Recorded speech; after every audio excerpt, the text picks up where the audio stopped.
This is Monday Motorsport with Lester Forbes on Motorsport Radio.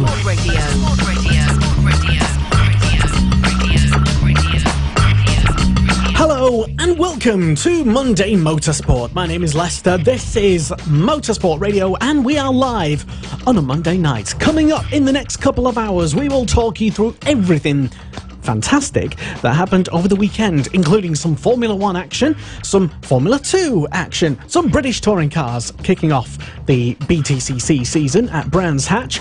We'll also delve deep into the world of British Formula 4 and find out if they've got going yet and what's the deal with all that. And we'll tell you later. Plus, later in the show, we will also find out about possibly one of the most bizarre starts to a MotoGP race ever.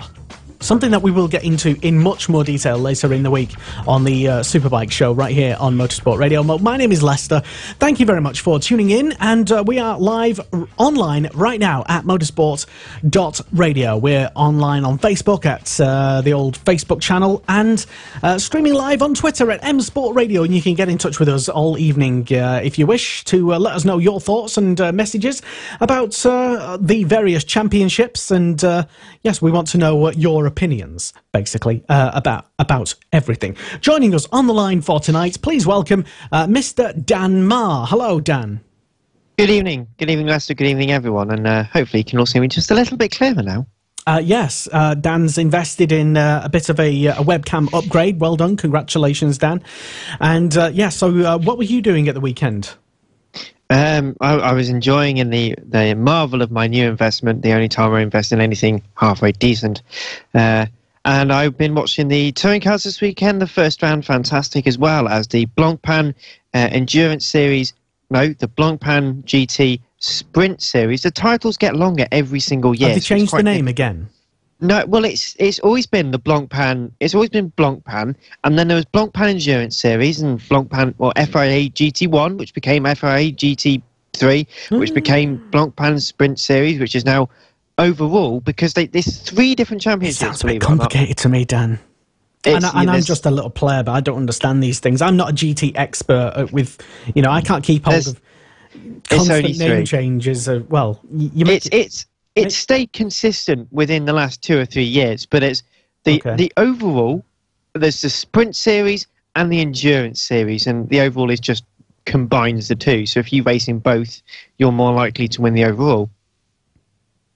I think I understand. Anyway, also on the show, later in the show, at some point, we'll be getting our website editor, Connor Jackson, here on the show to talk about everything that happened in Formula 1. And he watched F2 as well, and I didn't. I'm a bit gutted about that. Although I did kind of expect Lando to do well. He did well, by the way, if you don't know. Did very well. He's now, well, we'll get to the championships later on. But Connor Jackson, our senior website editor, will be here. But for now, Dan, it's me and you to talk about what all the glorious things that happened at weekend. Shall we start with touring cars? Start with touring cars. Are we going to do that all night? Because I'm going to struggle to do that all night. But yes, let's try the Dunlop MSA British Touring Car Championship for 2018 as it got away this weekend at Brands Hatch in the most unpredictable of all unpredictable manners. And, well, you can very rarely predict the result there, can you? I try and predict results, certainly. That's something that I'm generally quite good at, predicting results. You are, but touring cars, even for you, are quite far. Well, there's so many of them. If there's just like one race, for example, then it's not too bad. But yeah, considering that there's 3 races and they're all kind of similar. However, somewhat similarly good, I should add. Yay! He says, digging hole. No, but it would seem like a really long winter, to be honest. And for those who went to the Touring Car Media Day at Donington a couple of weeks ago, when was it? Last month now. A couple of weeks ago, yeah. Yeah, a good few weeks ago. Everything just seems like ages ago. Anyway, that would have been probably your first experience of seeing the 2018 touring cars in action. And, well, what did we think coming into the season then? You don't know, do you? You didn't have any thoughts, I can tell. No, I haven't. Danmar has no thoughts in massive shocker to the world there. So we didn't expect anyone to do well. We didn't expect any. Did we expect Ash Sutton to be? Well, if you were going off certain aspects, then by all means, we saw MG switching over to AMD. That's been a very big story over the winter, and they had a fantastic meeting. Ashley Sutton and the Subaru team. There's only cars for them this year. They've changed from the Mount Tune engines, which were part of the success they endured last year, changed from Mount Tune to Swindon, the engine preparers. They didn't really get any testing out there. It's considering a load of people, including people like the Mercedes. You've got all the Hondas doing all their fantastic testing, even Team Hard doing loads of testing this year. They're really pushing this year. The incoming champions for 2018 had a bit of a struggle at Brands Hatch. They struggled last year and did very well, but you've got to question, how come they weren't out as much? How come they weren't testing every day since they won the championship? Surely if you wanted to have the best result and the best thing, you'd keep consistent, but they've changed engine supply. They didn't get a lot of testing in pre-season. That's a very difficult thing for them, maybe, and it showed partially throughout the weekend. But further down the order, Honda, Daniel Kamish coming in. What a name to come into the BTCC. Dominant in that season in Formula 4. 27 races entered, 27 races won. Porsche Carrera Cup really enjoyed similar success through the 2 or even 3 campaigns he did over the years. It's been fantastic for him. He's shown really well. So the Hondas we expected to do well. Tom Ingram back with Speedworks. He's always going to be competitive, and this could well be the year that they do it. He's on top of the championship points at the moment, but with 3 different winners over the weekend, we can't really tell, and that race too was just bizarre. Yeah, we will get to. We'll have a full breakdown of what happened in case you didn't see it of each particular race, rather than just sort of like drifting over the main talking points and such, which is also good, I suppose. But since we've got a few minutes to fill, we'll probably sort of tease you for those who didn't see it. So yeah, quali was interesting, I would say. You're right there, Murray. Yeah, quali P1 for it was Jack Goff, I believe, who got the first pole position of the year. It was Jack Goff with the first pole position of the year, but it was oh so nearly Dan Kamish in the way that we expected. He went out there and he demolished the field. What was his issue? Well, he came back into the pit lane and he drove past a red light. Now, that red light at the start of the pit lane means you need to come into the weighbridge. And whilst they test new drivers, because Dan Kamish is a new driver to the BTCC, they test them to make sure they know all the regs. In the heat of the moment, he just missed it, and that ultimately meant that he was sent to the back of the grid. He lost all his times, and he had to go out there and do it all again. Couldn't quite hook it up, and only got into 4th by the end of the session, which is still a very, very good feat considering it's his first ever BTCC qualifying session. But Jack Goff, another pole position at Brands Hatch, it's going a bit close for him. But the Eurotech Hondas looked fantastically sorted, and a part of that will be down, they're using the Honda engine, the Neil Brown Honda engine, as opposed to the Toka engine for this year. They've got one of the best manufacturer chassis out there. So everything seems to be going right for him at the moment, and Jack, really good lap, really committed, did fantastically, so deserved the pole position he got in the end. Yeah, and I'd like to know if anyone is tuned in right now, live, listening, or even sort of stalking us on the old Facebooks. And I know a couple of people are, so hello to you. And hello to Kim, who's tuned in right now on the Twitters. Hello, Kim. And a couple of people already just getting involved and thinking, what the hell was all this about? Live streaming what now? Hello, you're tuned in to Monday Motorsport on a Monday on Motorsport Radio. My name is Lester, and we do this usually every single Monday, depending on if we're busy or not. Yeah, right now we're in the middle of a touring car talk, talking about, funnily enough, what happened at the weekend in touring cars. And we will get to race 1. We are hoping to have very shortly on the line another guest as well, brand new to Motorsport Radio. We'll tell you more about that if he actually makes it on air. Yeah, so into... did we talk about race 1 in full? Did you talk about it? We didn't.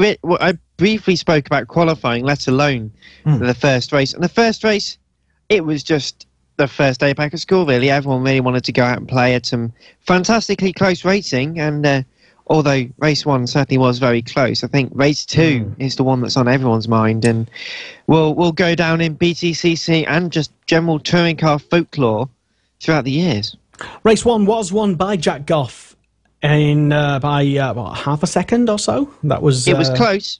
Yes, half a second close. In fact, it was Turkington in second, and Andrew Jordan in third. Tom Ingram fourth. Tom Chilton in fifth, and Adam Morgan in sixth place. DNFs in race number 1 for Matt Neal, Matt Simpson, and Mike Bushell, and Rob Austin as well. I kind of forgot what happened to Rob Austin. What? So Rob had a collision. There was a few talking points in race 1, and Rob, unfortunately, having some contact and damaging one of the rear toe links on his car, which meant he had to limp back to the pits. One of the biggest, certainly in terms of social media impact and discussion on the fantastic BTCC forums and groups on social media, was the collision sort of between Matt Neal, Sam Tordoff, Matt Simpson in the race 1, as they were going side by side through Surtees and that sort of general area on the Brands Hatch Indy circuit. They go left and they go right, and then there was a bit of contact. Matt Simpson was trying to go side by side, nearly had a bit of contact, jumped over the curbs and onto the grass, and then went into the side of poor old Sam Tordoff, who really was a bit wrecked in that incident. So meant that Sam Tordoff sort of did manage to get back out and did some good times to effectively use it as a test session. However, as they then used it more as a test session, Matt Simpson also gaining a lot of damage, and there was a few penalties and these BTCC strikes offered in the first 3 rounds of the championship, which is not good to see. I think 8 drivers were penalised, one of which managed to get 2 strikes in 2 races. So that's not going to bode well, because if they get another penalty, that will mean they will start at the back of the grid for the next race after they get the penalty. So we're only 3 rounds into the championship, and already driving standards, difficulty of tracks, the close racing already in discussion. Yeah, that was one of the features, I would say, of last year's touring car. I say a feature. It was a regular talking point. I really hope that this year isn't going to be decided or mostly made up of similar talking points, to be honest. For example, I don't want to be able to come away from a touring car meeting every single time to only have the main talking points. For example, there was a couple of events, a couple of rounds last year where you didn't even have to watch any of the racing because most of the narrative on social media became, oh, blah, blah, blah, did this, and that was outrageous, and it should be banned, and then blah, blah, blah, and then Toka, what are they doing? And the story became less of what happened in the race and more about what happened in the heat of the moment. The talk became about the talk of touring car, if you know what I mean. It became very F1-ish. Like, it all became very sensationalized, which is good, adds to the show, but, yeah, do you know what I'm trying to say? Do you know what I mean? I know exactly what you're trying to say. Yeah, good. And I think, especially considering we're looking at sort of race 2, we'll talk about that in detail in race 3 in a minute. At the moment, I want to go back to something which was on the ITV pre build up towards the first race, because this year is you give me permission, do you, Lester? Yeah. So, as this is the 60th year of the British Touring Car Championship, or used to be known as the British Saloon Car Championship. One of the points that me and my friends were discussing about the talk, I want to talk about the talk of something, because the BTCC has always had peaks and troughs. It's had really good grids and really thin grids and really good grids. At the moment, we're in some people consider it to be a real pinnacle for the BTCC. And one of the things that people discuss was the super touring cars, for example, because the 60th year this year was celebrating all different kinds of racing, but the super touring cars just were glossed over a little bit in the pre-roll and in the build-up to the 60th anniversary of the championship. And I know a few of my friends and the people I talked to really were a bit surprised by this, because they felt that was some of the best racing, admittedly not the cleanest racing. It's all relative, though, isn't it? It is all relative, and I think just because your particular favourite era of touring cars wasn't extraordinary highlighted more so, it wasn't given more coverage than, say, anybody else, it doesn't mean that it wasn't. Do you know what I mean? It's like the sort of people who complain that my niche motorsport isn't on the BBC, grr, sort of thing. Whereas that's what we all complain about anyway. I certainly don't, because if you'd actually search the BBC website, almost every single thing, including lawnmower racing, is covered on the BBC, albeit not in great depth, but it certainly is. It's there. Yeah. So anyway, sorry, that's my little rant. Anyway, carry on. So that's Lester's little rant. But it's so. For me, it would have been nice, maybe it would have been good if they can get the super touring cars onto the support package like they did a few years ago, because this, of all years, would be great. And it'd be great to see a bit more variety in some of the support classes, maybe. But, so that was one of the talking points that some people said, oh, yeah, it's good, because, you know, NGTC, really what did fantastic they say? era. How did they best say it? era. I don't know how I said it then. Fair enough. But so there was that, and then some people saying, oh, the Super Tourers, they were the best racing, and some people saying the Sierras and stuff were great.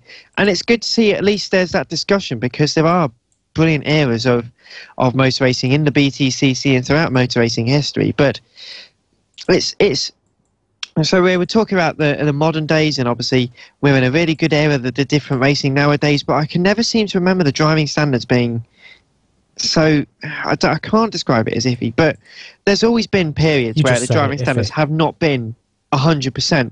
At the moment, I'm not sure, because there was a few incidents, like in race 2, for the battle for the lead. Should we go into that now, or should we wait in for about 5 minutes for that?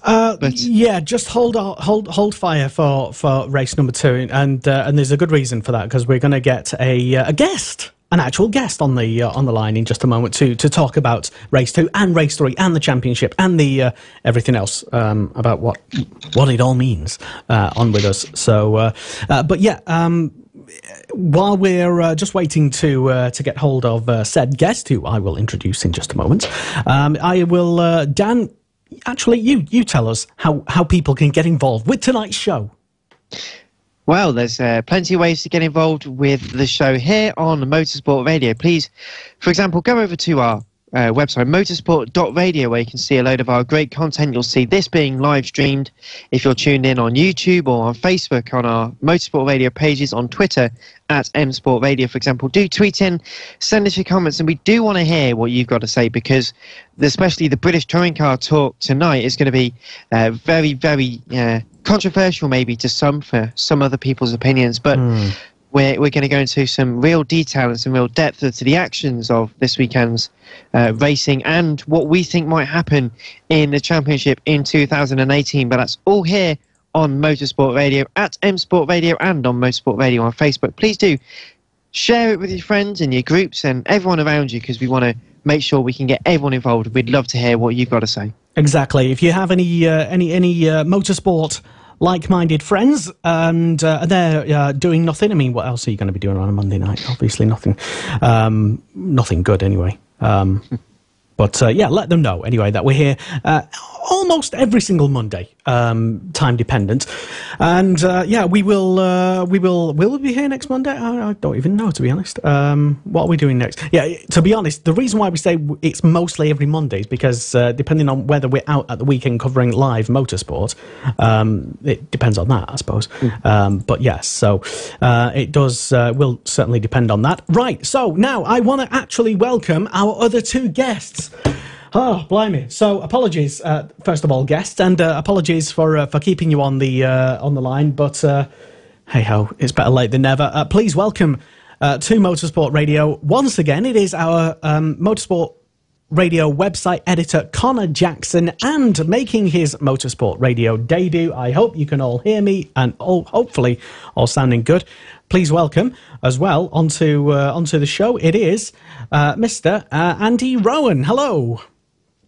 Hi. And hello, Connor. Yes, hello.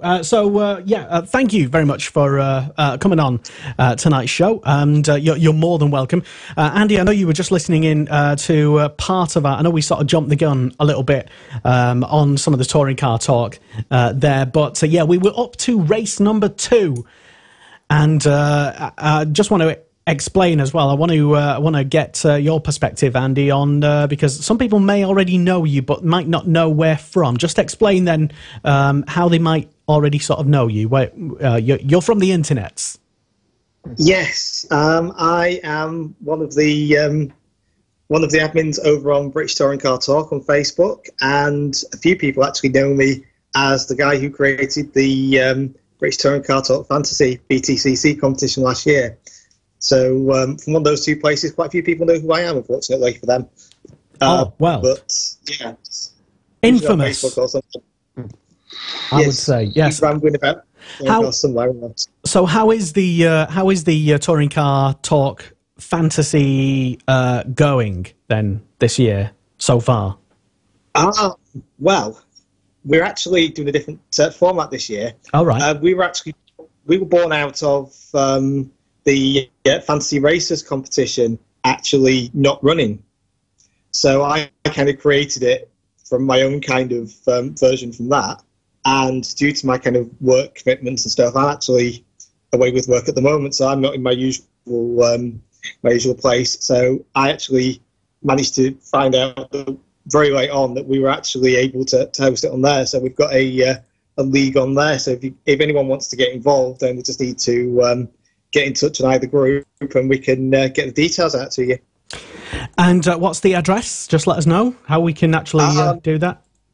Well, it's we're on the British Touring Car Talk Facebook group, and also British Touring Car Talk Fantasy BTCC has its own Facebook group that I run as well. So either of those places, you just need to send join request if you haven't already done so, and I'll get you in and get you the details. Fantastic stuff, and one to keep an eye on, I would say. I notice you on a mobile tonight. Yeah, it's a little shaky the camera, I think, but that we'll let you off as it's your first time on the show. That's fine. So yeah, we were up to race number 2, I believe, weren't we, Dan? And yes. Your Andy, I mean, what were your first impressions on the quali and the pre-season thoughts? What did you sort of have in mind? Who were you expecting to be strong coming into the start of the season? Tom Ingram always does well around there. Jack Goff is always one to watch, especially given his form at the end of last season. He was doing fantastically. Colin Turkington you can never rule out, and Ash Sutton, of course, he's very, very, very rapid, so we always have to keep an eye on him. But there's always a few surprises in store, and with a lot of new guys coming through, you never really knew what to expect. Camish, I was surprised he got as far as he did. I knew he was quick. I didn't realise he was that quick. But that seemed to be a lot of about perhaps what a lot of people similar said about Camish. They knew they were. Oh, he is quick, but because he's not been. Do you know what I mean? He's not done something like that. Not exactly sure how quick specifically. So that's the thing, because of the Porsches and things. We never really knew a great deal about how that form translated into touring car form. And it could be massively different, or it could just be like stepping from one car to another. And we've seen it with some of the guys from Clio's as well. They just kind of almost picked up where they left off as such. And your thoughts on race number 1, start of the season at Brands? It was a really good race. I really enjoyed it, and I've been waiting for touring cars with some considerable impatience, as my wife will testify. But it lived up to all the expectations. It was a really great race, and great to see Jack Goff doing so well. It's looking like it's going to be a great season. Definitely just go out for race 1, but that was only the beginning of the excitement, wasn't it? Yeah, that was only part of it. And as Dan Marr said, it's race number 2 anyway will surely go down in BTCC folklore, perhaps. That's certainly. Oh, hello, Connor. But yeah, Dan Marr said race number 2 will go down in to be one to remember. I'll give you the results just in case you didn't see it. By the way, Senna Proctor with his debut win amazingly in race number 2. Jake Curley, it had everything, including a stall at the very start, didn't it, Andy? Yeah, it was the kind of race where you couldn't have written it. And for me, it seemed like it was almost as if somebody kind of flicked a switch. It was like, here's your normal BTCC race, but we don't want to give you that. Flick a switch. Let's switch everything. Let's turn everything on its head. Let's take all your expectations, throw them out the window, and let's have a complete other race. And it really was a race of two halves, definitely, and some amazing results there. It's a real dream come true for Senna Proctor, and Jake Hill was absolutely over the moon with his performance as well. And I think a lot of people's very hard work really got rewarded. But I think it proved to us as well that sometimes making the risky decision really kind of pays off. And if you don't try something, you don't take a gamble. And I think some of the guys that took the gamble with the tyres really kind of had nothing to lose. And then they kind of took the gambles and saw exactly how massively these things can pay off. Absolutely right, yeah. So I think it's the equivalent. Go on. I think it's the equivalent of kind of sticking a few pounds on the 200 to 1 horse in the Grand National, and it kind of coming home first.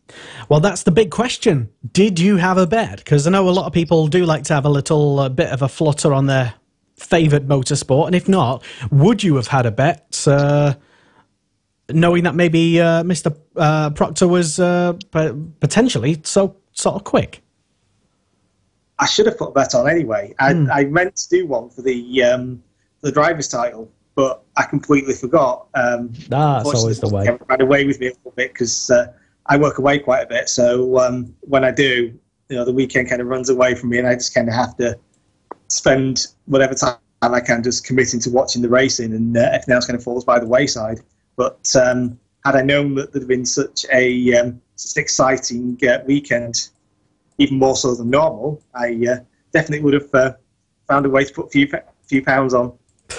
And Dan, so race number 2. Your thoughts then? It was. I know we sort of stopped you earlier from saying just how amazing race 2 was, but really, how amazing was it? How unprecedented in touring car history is it?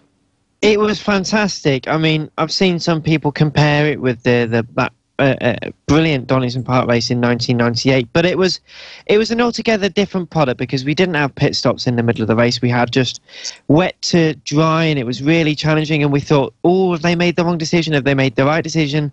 In those kinds of situations, has been said before, you have to make those kinds of gambles, otherwise you don't get the rewards. And I think it was a fantastic race. Everyone fought through the order relatively well, and then there was just that moment between Aidan Moffat, who for me, I just felt Aidan Moffat should have won that race, almost won that race, until he got almost nerfed off by Senna Proctor. Just say it, Dan. Say what you feel. I just did. It's frustrating because I remember watching it and I thought, this is fantastic racing. This is so close. This is so clean. You can tell there was going to be a little bit of argy-bargy. In touring cars, you sometimes expect a bit of contact, but then just basically a nerve to the left-hand side from Senna Proctor, who undoubtedly might have had some understeer. He's got some going nerve. On the Exeter Druids. And just going into the side of the Mercedes, you then bounced off the wall on driver's left going out of Druids and towards Graham Hill Bend. Somehow, the suspension wasn't damaged. The front left wheel arch, because it's all made out of fiberglass, was fine. It looks so a lot managed worse. to continue on for a last couple of laps. But it looks, as you say, it looks worse than it was. But then it made such a great race. And it was still really tight until that point. That contact was then the point where it really sort of struggled, and unfortunately the race became a little bit more strung out then. It was a great race, but I just think, I don't understand how Senna Proctor kept that win. He shouldn't have been able to keep that win. And, what Jake Hill would have loved... Senna anyway? I've got nothing against Senna. I just felt that move wasn't a particularly fair move for the lead of the race to take the win in that kind of manner. You see it in a lot of different motorsport, and you think certain racing series would look at that and go, that's ridiculous, and would straight give him a drive-through penalty. Whereas Senna Proctor gets away with a verbal warning. Admittedly, then, about 2 hours later, has more contact with someone else and got a fine and 2 points on his licence. So he's already got 2 strikes on his BTCC licence, which means if he gets another one, he'll be sent to the back of the grid for the concurrent race. But as suggested before, it's you're 4 races, only 3 races into the championship, and moves like that you might expect later on in the year. But to try and defend the victory, and I admit that Vauxhall as an independent constructor have worked really hard for that car. Power Max have done really well, and Senna drove fantastically up until that point, where sometimes the heat of the moment gets the better of you. You can get a bit of issue with the car control, but I just don't understand, and I don't feel that he should have kept that win. But when he did, it was a good win, and Vauxhall, a good win for them in the BTCC, a return to them. It's good for the series as a whole, and we'll wait and see how that progresses at Donington. But I'm sure Aidan Moffat, who won at Donington last year, I believe, he did really well, and he's going to be a bit of a dark horse for a few more victories and maybe the independence category in 2018. And I want to bring in our other panellist as well, Connor Jackson. Did you actually manage to get to? I know you were busy watching other motorsport, but did you actually get to watch the touring cars at the weekend?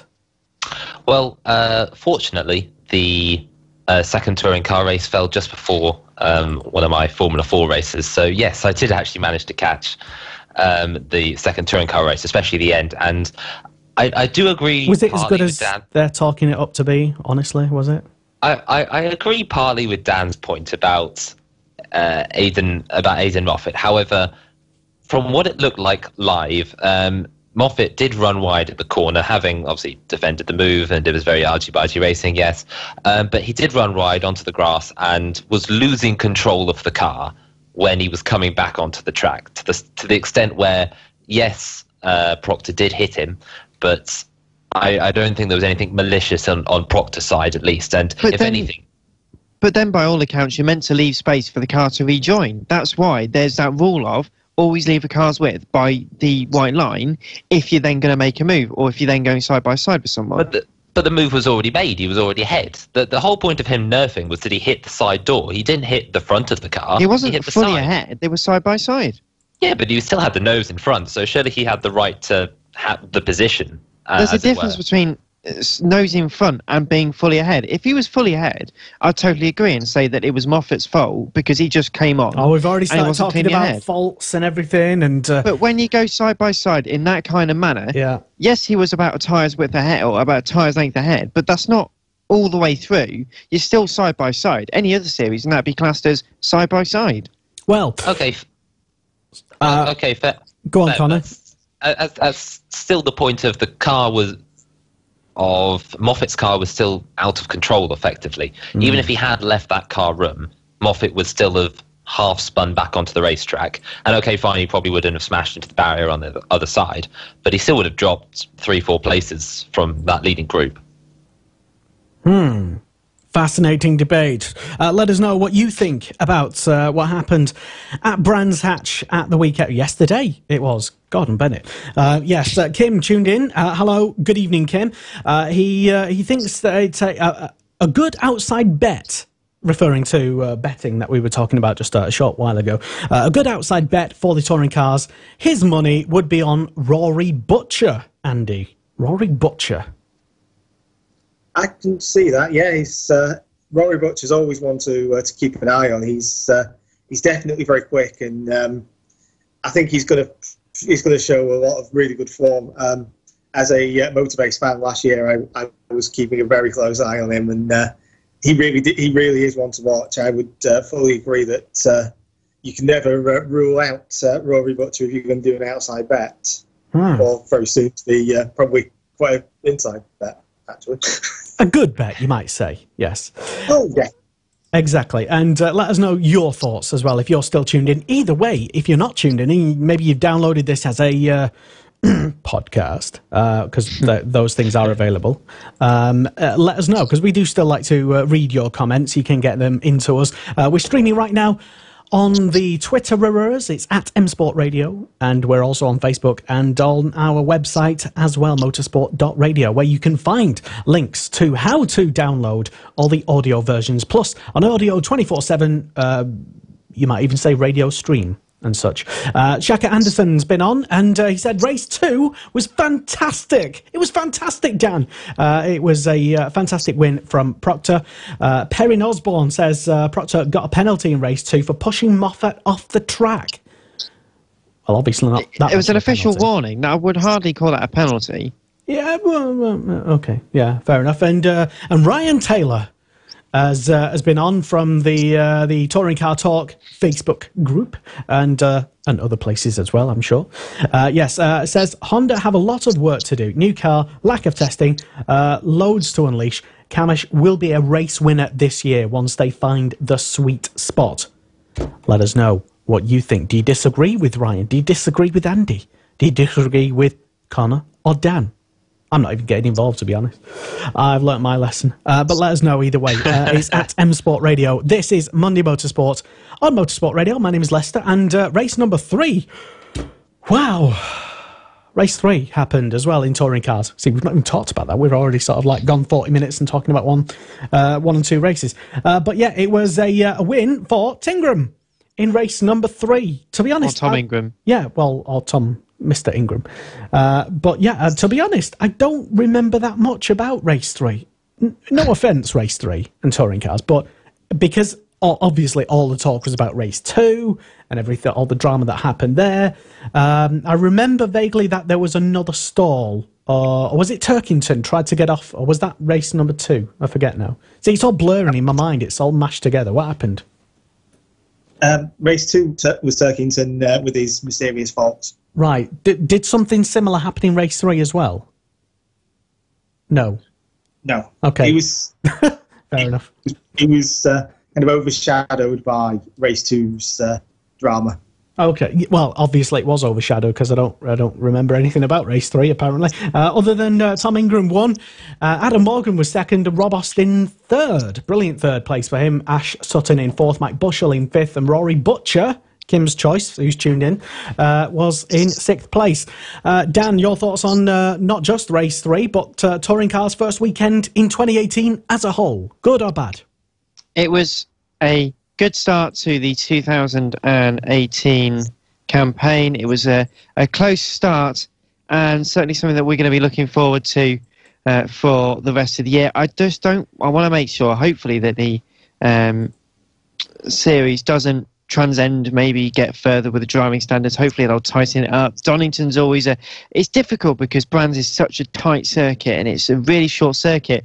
I think a reference that Connor will appreciate, I think when European F3 used to race Brands Indy, they'd only send 15 cars out who wants to qualify with a 32 car grid. So it's a difficult one, and hopefully it all becomes a little less chaotic and we'll see a bit of an order come out. So you're saying there's too many cars in touring cars?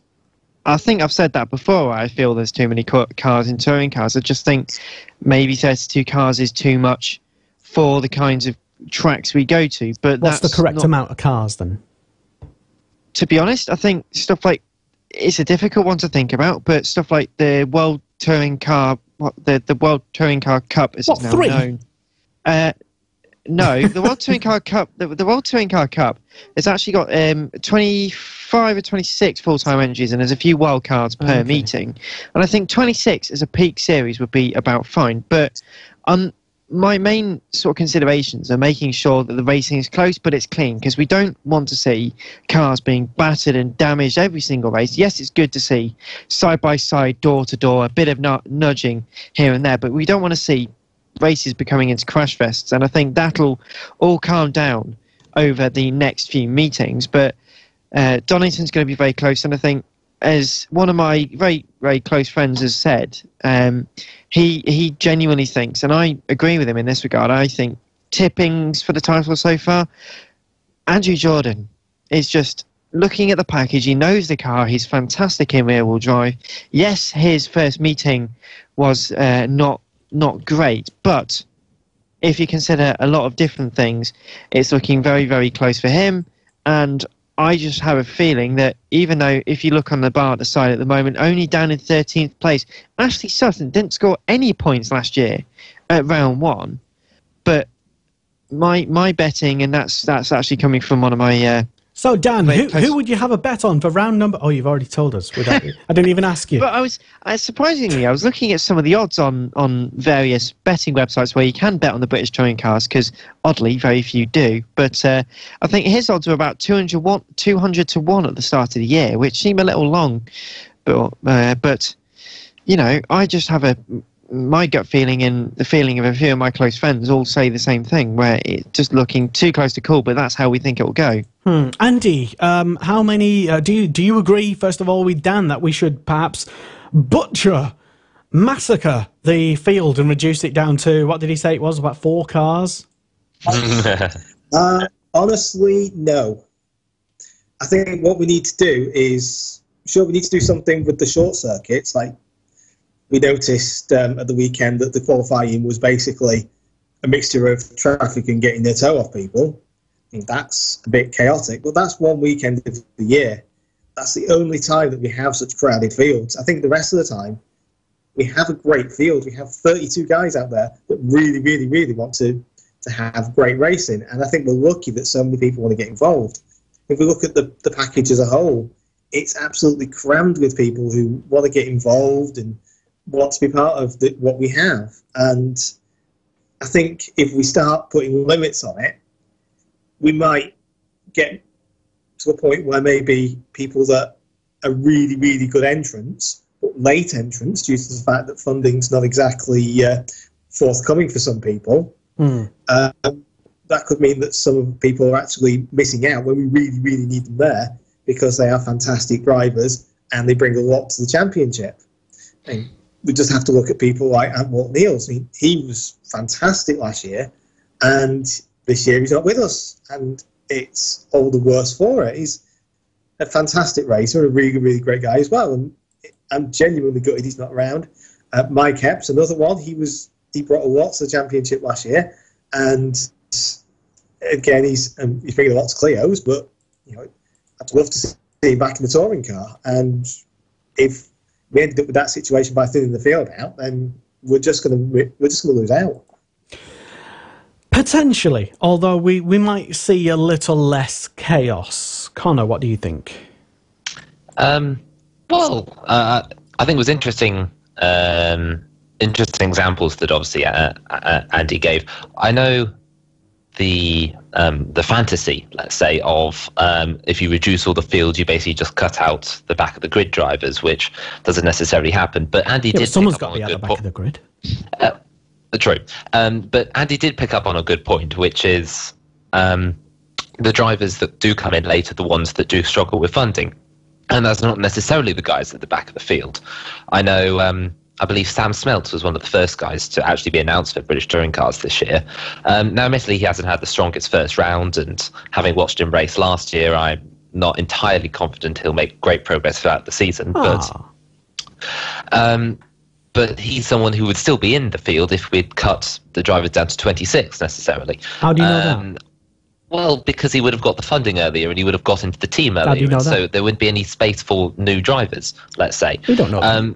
As for Walter Niels, I know he's racing in minis this season, and having watched him race actually in the first round at Alton, he was a fairly decent driver and should be in for a shot for the title later in the season. But that doesn't necessarily give him an easy route, let's say, back to touring cars, even if he does win the title. Touring cars doesn't necessarily have a definitive progression system. You don't win one series and go into touring cars as a de facto. Then again, you can't really say that for any series. But it does have the advantage of having a good number of series that do support it. Like, as I said, the Minis, the VWs, obviously got Bobby Thompson in this year with the Team Hard crew. And all the Porsche series and the obviously the Genesis series are good step ups for the touring cars, even though they are obviously sports car series. But yeah, I understand what Dan is saying, but I think 32 is fine, although I will agree any more than 32, and even on the longer circuits like Donington Park or Brands, you're going to start running into space problems, and you'd have to think of different solutions for qualifying, like as Dan said, the splits qualifying for 15 cars each, which I'm sure would raise its own controversies, and I'm sure dedicated touring car fans like Andy would probably have issues if you change the format of a weekend. Well, we've had a couple of comments flood in about this. Thank you very much to Roland Hill, who says there are too many cars in the field. We need quality over quantity. He impassionately says. Levi Riley also thinks, I think there's a few drivers, honestly, you wouldn't miss over the course of a season. Maybe referring to the people maybe that you mentioned, Connor. Naughty boy. Motorsport is very cutthroat, he says, which is true, always has been, always will be, but doesn't necessarily mean that just because you cut the field that certain drivers who you want to see do well will end up with a seat just because you want them to do well. Case in point, drivers who don't have a seat this year, for example. Well, can I just add on to this? Is when we were racing back in the sort of later period of the 2000s, sort of 2007, 8, 9, when the S2000 cars really came into effect, we had 25 or 26 or 27, not a massive, it was a good entry, a very high quality entry, and it was very close racing. And even back in sort of 2012, 2011, when there was that mix, it was still really close racing. The British Touring Car Championship will always be close racing. You don't necessarily notice a 32-car grid, apart from when you got 20 cars hurtling towards you, when you've accidentally had some contact with someone. And my sort of, especially over the last few years, when teams have then had to miss rounds or miss a few races because they've not had the money to do it or they've not had the funding. I mean, the biggest consideration that I've had with conversations with a few people is that the BTCC TOCA licenses are worth more than the cars. That says it all, really. I mean, yes, it's a fantastic championship. Yes, I want to see great racing, but in my experience and from what I've seen, I'm just, it's surprising when you hear that the cars basically aren't worth anything. I think the career minor drivers like Josh Files, who Ryan Taylor said, Clio Cup is the make or break. Look at Bushell, 2-time winner, twice graduate up to BTCC. And I agree. The Clio Cup, really fantastic racing, and the driving standards last year were nothing sort of a joke, an absolute joke. Ooh. But Josh Files, when he moved on from the Clio Cup, absolutely fantastic driver, super talented driver, went over to TCR Germany, doing brilliantly. Hopefully we'll see him in a few race meetings in TCR UK this year. And I genuinely think like Stuart Lyons, for example, and Maximum Motorsport, who've gone over to TCR UK and really embraced that. And I think that's good, because we want a greater spread maybe of teams and drivers to do lots of different things. And TCR UK, especially for the drivers who maybe don't have the same amount of money or maybe having a few issues, something like a TCR car, which is cheaper to buy, has more residual value because you can resell it if you want at the end of the season, and you can do so much more with that kind of car and with that kind of championship. Then for me, why do we need 32 cars when you just keep getting bashed up and you're upset because you only get 20th place every race meeting? Whereas if you go into something like TCR UK, you can have some really good battling at a slightly lower expense. You can go and race it all over the world if you wanted to. For career minor driver, maybe, as Gordon Shedden's done brilliantly, I think a few people, did we notice Gordon was gone this weekend? No, to be honest. Did not. It's no. Gordon Shedden, a fantastic driver, really, really good. And when he was over at Marrakesh, struggled a bit this weekend because he's not had maybe as much testing, and Marrakesh is a very unique circuit. It's very tight, very twisty. But, he's gone Gordon on to do Shedden better things because of the BTCC. Well, you say because of, but could he be one of the ones potentially who one of our contributors, Andy, suggested that Gordon Shedden himself, might be one of the drivers who, if they weren't on the grid, you wouldn't necessarily notice that they were gone. Because I didn't notice, to be honest.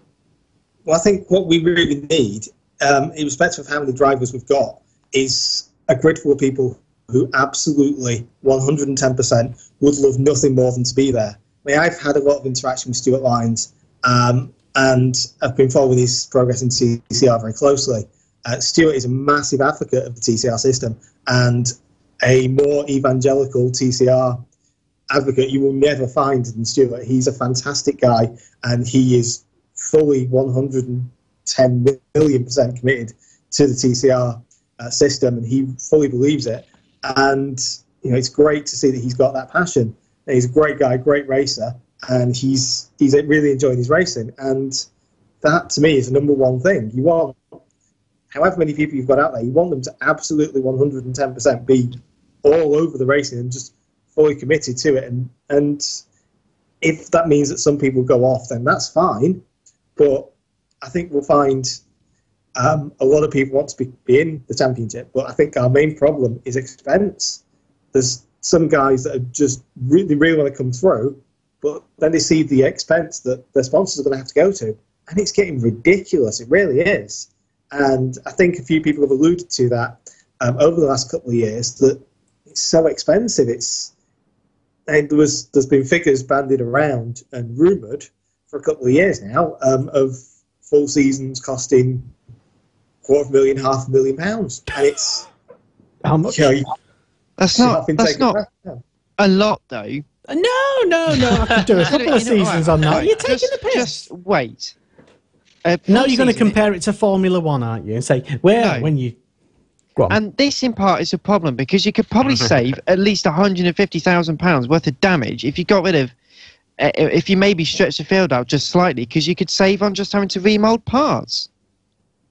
I disagree with that, because how many times have we seen massively unpredictable accidents with people around? I'd say they were actually predictable. To be and go hitting doors for fun. So as a result of contact damage this weekend, we've already seen probably one set of rear suspension broken on Rob Austin's car. We saw Sam Tordoff, nearly half of Sam Dordoff's car, completely ripped to shreds after Matt Simpson had the bouncing over at Surtees, which would have caused him quite a lot of damage as well. So we've already accounted for nearly one shell's worth of damage in 2 races.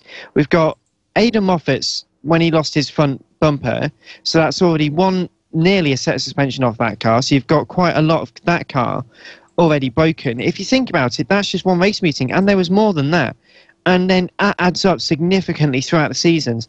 It's one of these things. People say in motorsport it's really very difficult to afford it, and it is more difficult to afford it, especially when you have crash damage. People, especially the insurance, it's very, very difficult. Maybe taking cars away will have that. Maybe it won't. Who's to know? We'll only do it when we find out. But if we go back to Snetterton last year, the amount of damage that was caused there, and I can never remember these cars being that badly damaged over the course of a season. Now, I admit that there was a lot of different circumstances which caused crashes, and I appreciate that you can't predict it. No, it's not fair to bring that in. But when you've got budgets of, say, that high, which isn't that far, or in fact probably more than a British GT season, and they're racing £500-600 GT3 and GT. Yeah, but this is touring cars, and it should be on the BBC, and but by the same point, by the same token, the TCR cars are really quite good in that regard, because they've already got the scale of economy to make cheaper parts. They've already got slightly more up-rated suspension parts. And of course, they've invested in the last few years in the new RML parts. So that's already an investment they've got another 3 or 4 years off. It's a difficult one, because we can't compare the economies of motorsport. Motorsport will never, ever in a month of Sundays be cheap. And I appreciate the touring cars could be cheaper, but NGTC was envisioned as a new and cheap way of going racing purely because the engines wouldn't need to be rebuilt. Yes, well, as a consequence, we've got other damage being caused and other ways that things are being costed. Yeah, stuff like Super 2000 cars cost so much to build because you had to actually cut the chassis in half to get the wheels in. So it's an argument. You're never going to have ultimately really cheap racing, because it's difficult, and I think a few people in the comments have been saying, TCR UK, could that egg out the BTCC? No, it won't. Just ultimately it won't, because the BTCC is the BTCC. It will just sit where it is. Will it challenge more? I hope so, because competition is always a good thing. You know, we see that in so many markets in the UK and in the world, where competition ultimately provides a good thing. But I can't understand why people say it's really expensive touring cars. People just can't afford to go into it. It's not fair that their favourite drivers can't go into it. And then by the same token, having a 32-car grid where, yes, the racing's really good, yes, the racing's really close, but then we suffer so much more impact damage, we suffer so much more issues with it.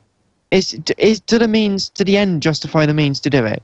That is an unanswered question for now, because we've run out of time, unfortunately.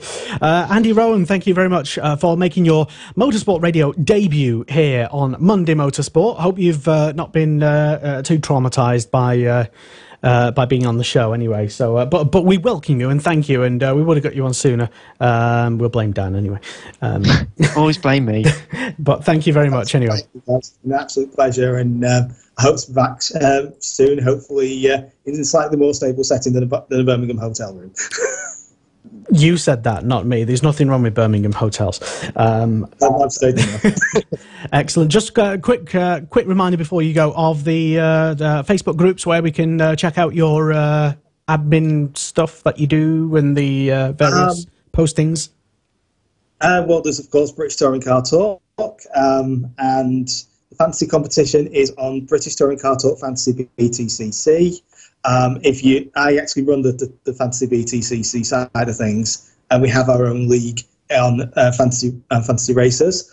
So if anybody wants to get involved in that and get involved in our league, just join the group and just let me know that you want the details. They should already be on there, but you know how Facebook gets and loses everything. So just let me know, and I'll make sure that you get all the details that you need. Is there any prizes? Do you win anything? Actually, no. There's not.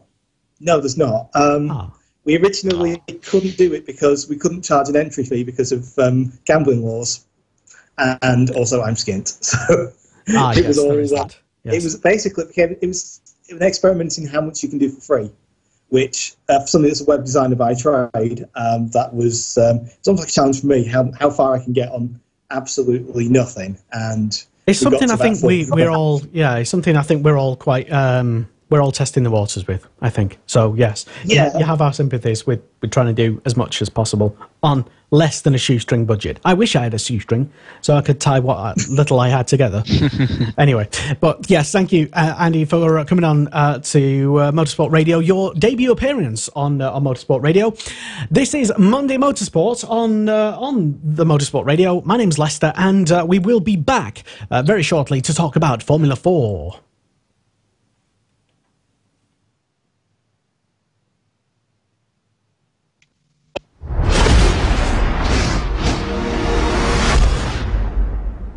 Hello and welcome to Brands Hatch for the 2018 season opener of the Mankan BMW Compact Cup.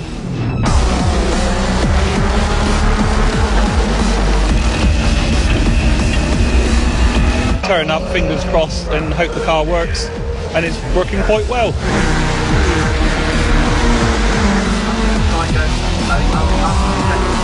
We've got new drivers coming up, Owen Hunter and Ian Jones there, right in the mix. You've just got to pick your moment and hope it pays off.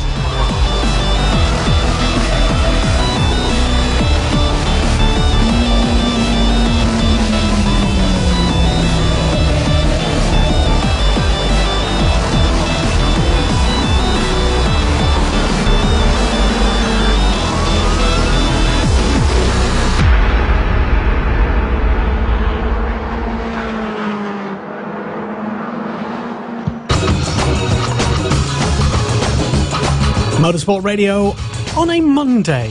My name's Lester. Hey up.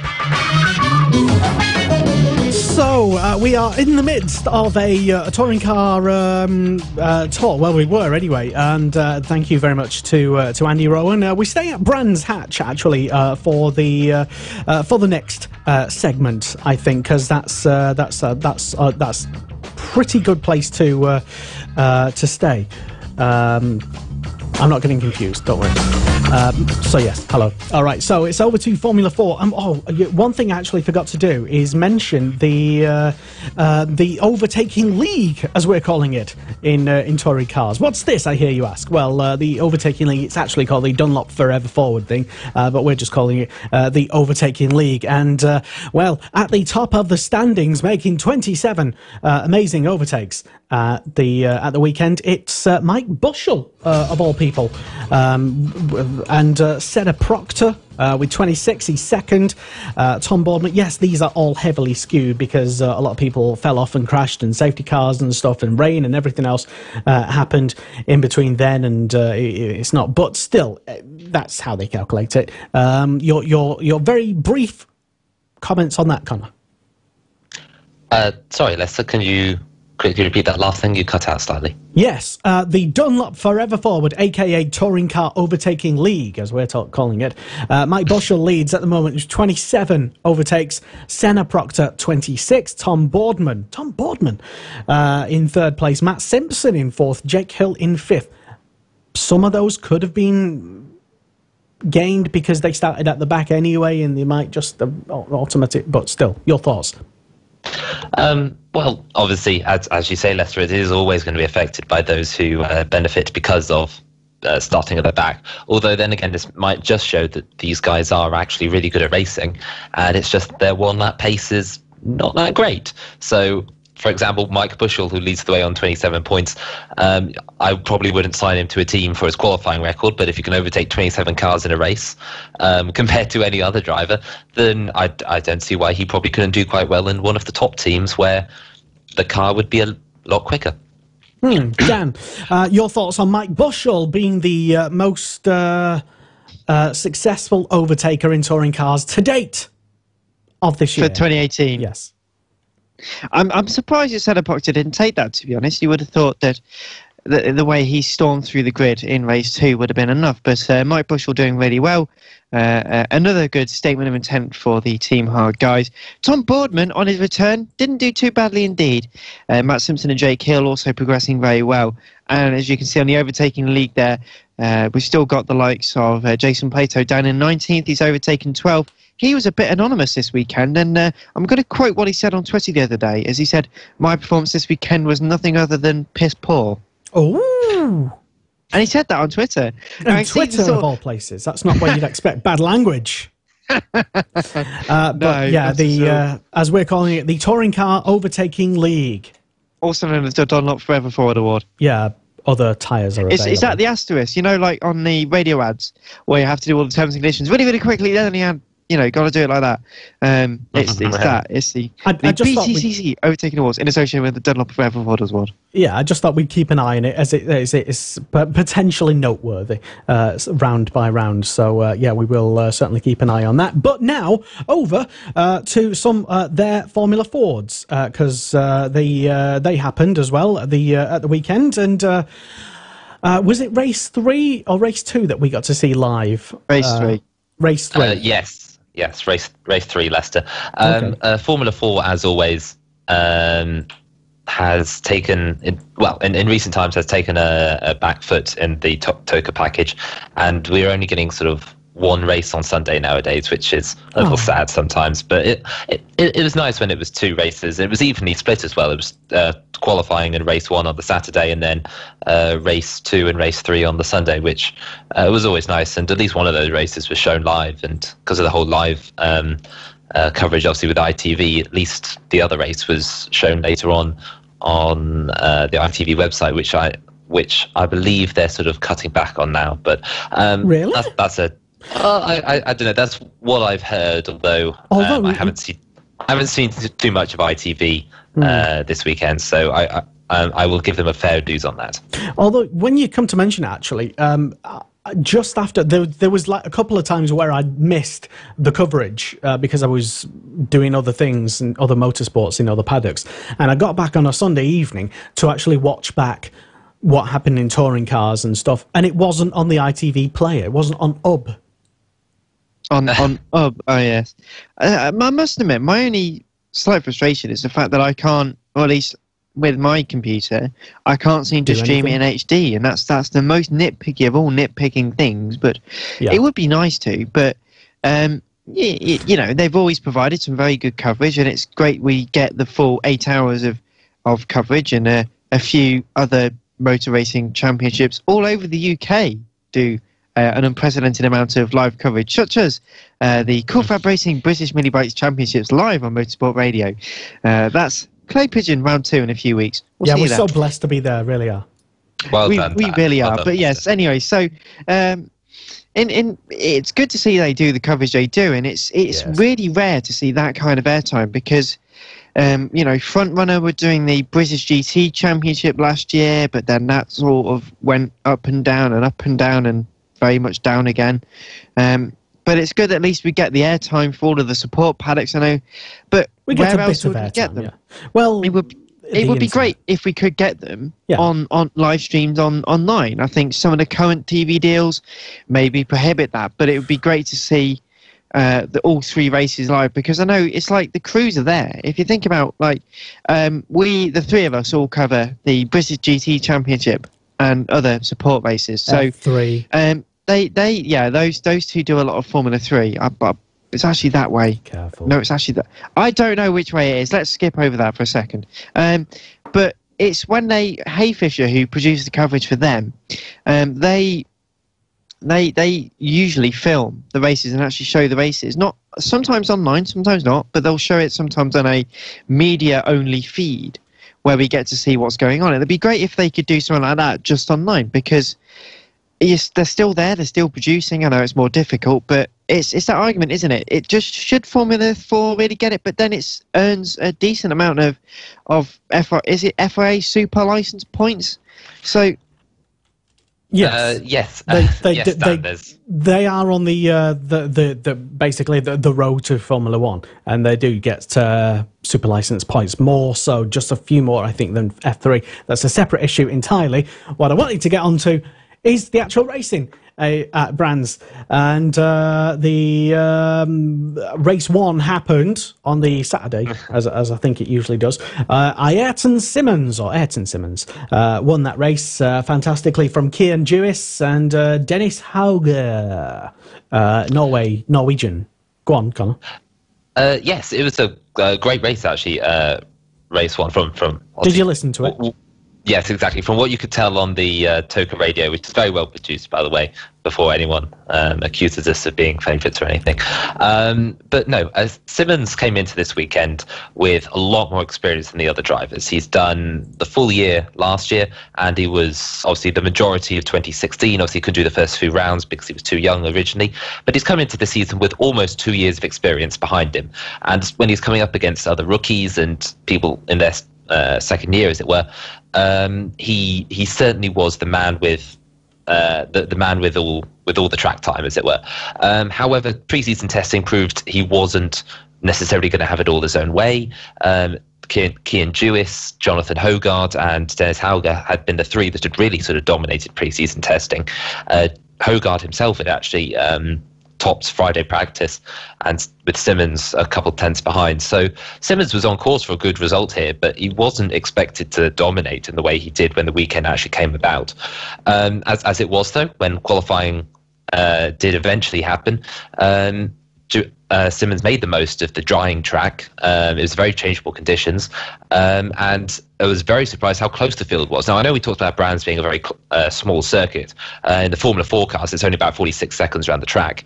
But Simmons' pole position was ensured that all the drivers, with the exception of Jamie Sharp at the back, were within 1 second of the pole sitter. With the top 4 were within a tenth of a second of each other. And I thought that was incredible in terms of how close the field was, especially considering that top 4 were all for different teams. Obviously, no Carlin this year, but Fortec, Arden, RR, and Sharp, I believe, was up there. JHR, that was it for Simmons. I do apologise. Was the 4th team up there, and those 4 really are the establishment now have dropped a lot of the small teams. Only Jamie Sharp's independent entry is the only one really left. Everyone else is part of these big four establishment, which is a little sad to see that the little guys go. I know we've heard very little from Falcon or GW or Richardson Racing throughout the winter, and it's sad to see those go, which would be very interesting to see how smaller outfits. They've not officially gone, some of those though. They do still. A lot of those still own the Mygale cars. Even Carlin, who've dropped for this series, apparently still own all four of their Mygale cars, so they could theoretically enter the series. But for whatever reason, drivers don't have the funding to go with these smaller teams, and so they do go for the larger teams, in the knowledge that at least then they can have a chance of winning the title. And I think that's the point this year. Is we have dropped entries. Last year we started the first round with 16 cars. From there we did grow. The lowest I think we had at any round was 14, and that was the Croft round, I believe, last. No, it wasn't Croft. It was Alton Park. I do apologise. That had 14 entries, but that was mostly to do with the fact with the whole Challenge Cup situation, where certain drivers could only enter in certain races, and going to Alton Park wasn't really viable for a lot of them. So they skipped the round. But this year, every driver should do the full season. So to start the season with only 14 entries is a little concerning, especially considering there were late entries as well, a lot of them. Well, yes, late compared to previous years is what I meant. Yes, exactly. Compared to previous years, a lot of them did join later than we expected. It doesn't mean they haven't got up to speed as quickly. I mean, Double R were the last to really... you could argue JHR were the last to really announce their lineup, I should say, but Double R announced all three of theirs at the same time, about only a month ago before the season. Jewis was immediately on the pace. He was straight up at the front during testing, while Tonteri and Alvarez was further down the field and did struggle. However, Tonteri was arguably one of my surprises of the weekend and my standout performer. He really mixed it amongst what I would consider the front runners. Coming into this year as a rookie, he's had no racing experience, and so obviously you expect a few mistakes from him, but he really took the challenge to Hauger in the Challenge Cup, and that is something I did not expect. I really thought Hauger would run away with the Challenge Cup this year, and at the end of the weekend, he got one rookie win, Jack Doohan got one rookie win in the reverse race, and Tonteri, on merit, beat Hauger in the third race. And that was impressive from the young Finn. And it proves that he does definitely have the experience and the talent coming through. And it could be someone to watch later in the season, especially to help push teammate Jewis, who is expected to be a lot more competitive. As for Jewis himself, obviously he was very quick. He did chase Simmons in race one and really kept on the back of him quite impressively. That podium you said, Lester, with Simmons, Jewis and Hauger were really the top three of the weekend overall. And I'm impressed with their performances, but I'm a little disappointed to see how much Hauger appeared to drop off towards the end of the weekend. You had high hopes for him, didn't you? I had very high hopes for him. He's backed by the Red Bull Junior program, as it's Jack Doohan for reference, and he came into this hope as one of Red Bull's sort of shining stars for the future as we're stepping up from karting. And of course, rookie win and a podium is hardly anything to be shunned at. But for him not to come away with a race win, or at least challenge directly for a race win, I think he'll be very concerned about, especially when teammate Seb Priaulx did make the most of the second race. Yes, he did. Where he won. Where he did take the victory. He didn't take it in terms of on the track, though, let's say. Priaulx perhaps will be a little disappointed to say that he did actually cross the line in third place. But the two front row starters, and his teammate Patrick Pasma and the pole sitter Jonathan Hogard, both jumped the start. As a result, Hogard and Pasma basically fought amongst each other in the opening couple laps, only to realise that they wouldn't keep the position. As the race extended on, both those two and Priaulx extended their gap further into the race. And in fairness, Hogard did do enough to ensure that he wasn't just demoted straight to the back of the grid with his 10-second post-race penalty. But ultimately, Priaulx did keep them honest throughout the event and took what was it? A comfortable third place, which obviously meant a comfortable win inevitably for him. And as a result, I really think he could do well. But again, the lack of performance of Hauger, who did drop off from Jewis in that race, the lack of performance of Hogard throughout the whole weekend. Actually, I know he did start on pole for that reverse grid race, but he really struggled. And once I did say Tonterre was my surprise of the weekend in terms of doing well, but Hogard and the Fortec team in general really were my disappointments of the weekend, let's say. I really expected a lot better from them, especially from Hogard, who obviously did top Friday testing and should really have been challenging for the wins as one of the front runners, especially with some experience from last year already behind him and a podium finish to boot. So it's disappointing to see him struggle, let's say. Well, one of the people who I have been keeping an eye on, let's say, over the past couple of years is other Finn, Patrick Pasma, who you may remember from, he was racing in F4 last year, and previously in 2016 he was racing, learning his craft from fresh out of karting in the National Formula Ford 1600 Championship, which is arguably better than ever before, I would say, live streamed online, but that's another thing for another day. Pasma, and I fresh from, and I predicted, I think, just as before they got the penalty for that 10-second penalty, I think they both jumped the start, didn't they? Or did they? Or something? Yes, they did, yeah. Yes. So as they were sort of like out front, and it reminded me, because I had the TSL on at the time, that actually, Pasma, he could, I mean, he's a second-year F4 lad. He could actually take the championship. And then in race number 3, the live televised race, one of my rare predictions that that immediately went wrong. It's either or for me. I either do a Murray Walker and either just like, he's going to do well. Oh, wow, his car's on fire. Okay. or I say something like, do you want to know who's going to win? And everyone goes, oh, blah, blah, blah, whatever. He's going to win. What, from the back? Amazing race, he wins. It was like, lucky again. There's no footage of this on Motorsport Radio anywhere of Leicester making a successful prediction. I will get the footage out. I'll get the footage out from last Thursday. We know. Anyway, don't make me started. Anyway, so race number 3, the televised race, and it was decent, I would say. I kind of had to be honest. I had my eye on other motorsports as well, so I was kind of like watching 7 things at once. From what I could pay attention to, it seemed decent, didn't it, Connor? Yes. In fairness, although Simmons did win it, he hardly won it easy, let's say. He had a very poor start off the line. He had a lot of wheel spin. And Hauger, who was alongside him, should have really had the run into the first corner. Struggled a bit. Tonterre arguably made the best start, but and should have come through to the lead. He had the momentum to, but Hauger sort of edged him slightly onto the grass even before the first corner, and that sort of ended his momentum, which is sad. But Prio, it happens.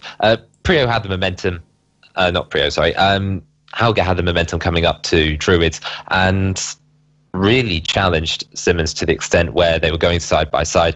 Hauger, I believe, outbraked himself massively down into Druids, which affected Simmons, and as a result, Jewis came through.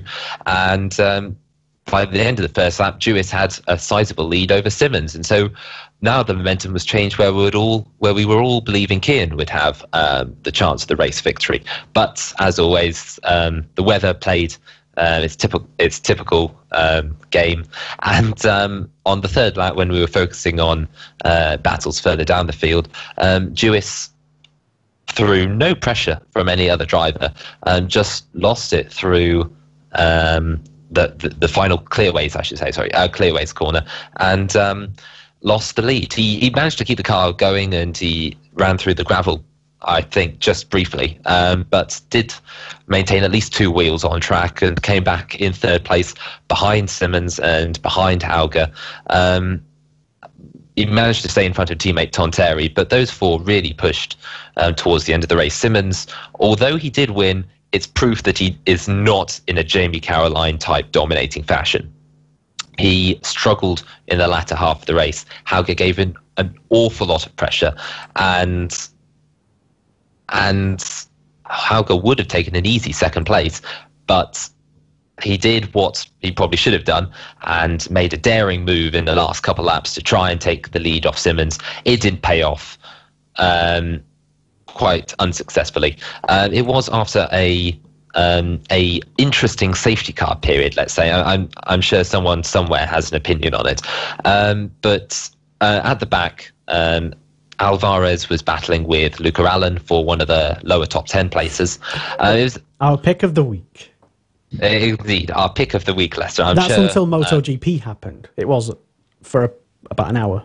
Our picture of the week. Yeah, I'm sure you can. I'm sure you can link it, Lester, to all of our amazing viewers. But yes, Alvarez did made the move down into Graham Hill. Allen, I thought, rather unfairly, didn't even leave any room. Just took his normal line through the corner, and as you can imagine, Alvarez smashed into the side of Allen. Both of them ran off wide, down into the back straight, and the two got tangled. Obviously, the size and the shape of the Formula 4 cars means it's very easy to interlock your cars to an extent where you can't get them separated. And that's exactly what happened. The two cars interlocked, and after about a quarter of a mile of rubbing each other down the straight, let's say, they eventually came to a stop in the middle of the track, which obviously was a bit of a safety hazard, and the safety car came out to deal with two cars that had got themselves stuck together. So that was quite amusing. Both of them obviously ended up being out of the race. On the restart, we did have Hauger make his move into the first corner. I think he was a bit greedy to do so, but perhaps that's just rookie error. I think we can let that slide. Talking of sliding, he did slide off all the way into the gravel, and as a result, all the way down to the back of the grid. And yes, thank you, Lester. There's our pick of the week. I just showed the picture of the two touching.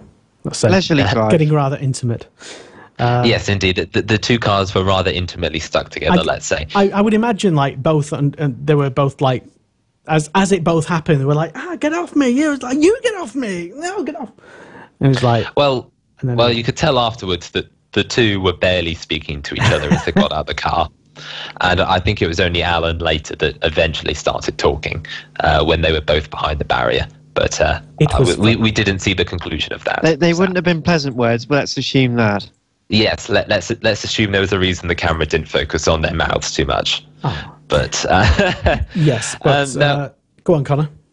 No, as I was saying, just with the rest of the race, Hauger obviously slipped to the back. From there, we did see a number of drivers struggle towards the back of the grid to actually keep their car on the road as the conditions got a little wetter. But up at the front, Simmons maintained his lead, again still under pressure from Jewis and Tonterri this time, all three of them taking their respective podium places. Hauger will be very disappointed about his result. I don't think he finished last. He did recover slightly thanks to some further off of people like Jamie Sharp and Leicester's choice Patrick Pasma, who also had a torrid last part to the race. But again, I think even he recovered. I think you've been a little bit kind when you said he had a torrid time of the race. Didn't he spin off under the safety car? Yes, he did spin right. It did spin right towards the end. Connor Jackson decides to demonstrate for us. Yes, indeed, Dan. But he did spin off towards the start and spent the majority of the race at the back, which obviously wasn't ideal for him, let's say. But I think he did recover for a top 10 finish in the end, and it would be a bit disappointing for the Finn, who, as Lester said, we did expect to be a championship contender this year. But he really hasn't shown the pace. He's been outpaced by teammate Hauger. He's been outpaced recently by even Jack Doohan, the rookie. And well, it's only the first weekend back. I mean, it is only the first weekend back, but he should be setting the example on the first weekend back. That's the point. When his two rookie teammates are effectively beating him, and in the case of Hauger, quite quite decisively. I think it does say a lot. Even Sebastian Priaulx beat him on outright pace. Don't say it like that. I mean, even Sebastian Priaulx, he was one of our ones to watch this year. Okay, he is. He still is. Yeah, he still is our one to watch. Even Sebastian Priaulx beat Patrick Pasman. Okay, perhaps that's a bit unfair. As after all, Priaulx is obviously the Ginetta Junior champion coming into this year. Although, in terms obviously, of you don't think very highly of him. Well, in terms of Ginetta Juniors, while we're on that subject, Jewis versus Priaulx, I think that's what a lot of the Toka fans will be interested in. Obviously, Jewis took the rookie title last year in Ginetta Juniors, and Priaulx took the overall title. A lot of people might have been expecting Priaulx to obviously take the initiative. Now obviously it's in an Arden car, and Jewis is in the Double R, which traditionally was a slightly weaker car. Obviously not saying anything against Double R. Obviously Linus Lundqvist did very well for them last year, but traditionally Arden were a better team in the teams championship at least. But yeah, I think it's fair to say that this weekend has proven that Jewis can outpace Priaulx in most races, with the exception of the reverse skid race, which apparently Priaulx is utterly amazing at. And the championship, in which that doesn't reflect at all. Well, I suppose that comes down to raw pace. I think that comes down to raw pace versus championship points. Minor little problems, he says. Ha ha ha. This reminds me of Formula 3 last year, where it was every weekend. It was Chase Owen and Cameron Diaz. Oh, don't get Leicester started, please. Chase Owen has some big things up his sleeve soon. I think it's fair to say on championship points, pace, and overall race wins, I won that one with Cameron Diaz. Thank you very much. All right, so F4 this year then. It's Ayrton Simmons. Is it Ayrton? It's Ayrton. Ayrton. Well, it depends on how you say it, isn't it? Simmons leads the championship at the moment, and it's Priaulx in second place, Connor. And there's Jewis in third at the moment, but only just. He's not far behind. Tonterri in fourth, and Dennis Hauger in fifth place, and Jack Doohan tied on points in joint fifth place, and joint seventh place, tied on points. It's Hogard and Pasma at the moment in F4. Dan, any comments? Did you even watch F4? I watched a few laps of the F4. I must admit, I was flicking through a few different things. I was having to do a few Sunday jobs because between a Blancpain race, a GT4 Endurance Series race, 3 British Touring Car races, the Porsche Carrera, there was a lot of racing going on, and at some point I did need to do things, so unfortunately that fell within F4. But I enjoyed the bits I watched. It's always a competitive championship. F4 this year will be no different. Maybe it's a bit lighter on entries, but we single seaters in Great Britain at the moment seem to be having a bit of a struggle, because Formula 3 maybe had a bit of a struggle. Good entry there now, which is good to see, but initially maybe a bit of a not quite a surge in entries. But all championships go through that phase. I think there's a lot of uncertainty in the overall FIA ladder, especially with Formula 3 going from being a European championship with the DTM and now going to be on the Formula 1 ladder. So it's going to be F1, F2 and F3, like the good old days, like it always should have been. Anyway, so there's that, there's the changes with the super license points. Let's just hope, because I think Connor might be able to clarify, but I believe, what is the level of entries? Because Formula 4 can't fall below a certain level before it then doesn't actually qualify for as many super license points, if at all, because I think that's the ultimate guide to, and the ultimate sort of driver and marketing bit on British Formula 4 certified by, is it basically if you fall behind a certain level, certified by the FIA. Yes. I remember the thing. Yeah, nobody else does. What was it, Connor? Wow. If you fall behind a certain number of entries, then you lose a certain percentage of your FIA super license points, and the rest of the field is affected. Yes, this is all very theoretical, because no one's actually implemented this as of yet, and is something that I'll be amused to see how much discretion the FIA gives in coming years. But basically, if you fall below, if I'm correct in saying, if you fall below 16 entries, you get 75% of the points you should have, and if you fall below 12 entries through any race throughout the year, then you effectively lose all your super license points, which supposedly that was how the FIA rules were written back in 2014 when this was all introduced. But since then, it's been rather interesting because obviously last year only the German, Italian, the American and the Japanese championship would have qualified for full super license points. Oh, and the North European Zone Championship as well, if I'm right in saying, would have qualified for full super license points because they had over 16 entries for every round. Australia, most notably, despite running for the last 4 years, is still yet to have a season in which supposedly any of its drivers actually pick up super license points. And while there is no minimum entry, you can have, I know the Danish F4 championship that was set up last year as part of the FIA system ran the season with about 4, 5, 6 entries for some races in combination with what was they called Formula 5, but it's like a Formula 4 system. I won't get into it, but they've basically dropped the whole FIA accredited run for this year because they had such low entries. It was there was no point really running the system. You mean it's a total failure then? It's not a total failure, Lester.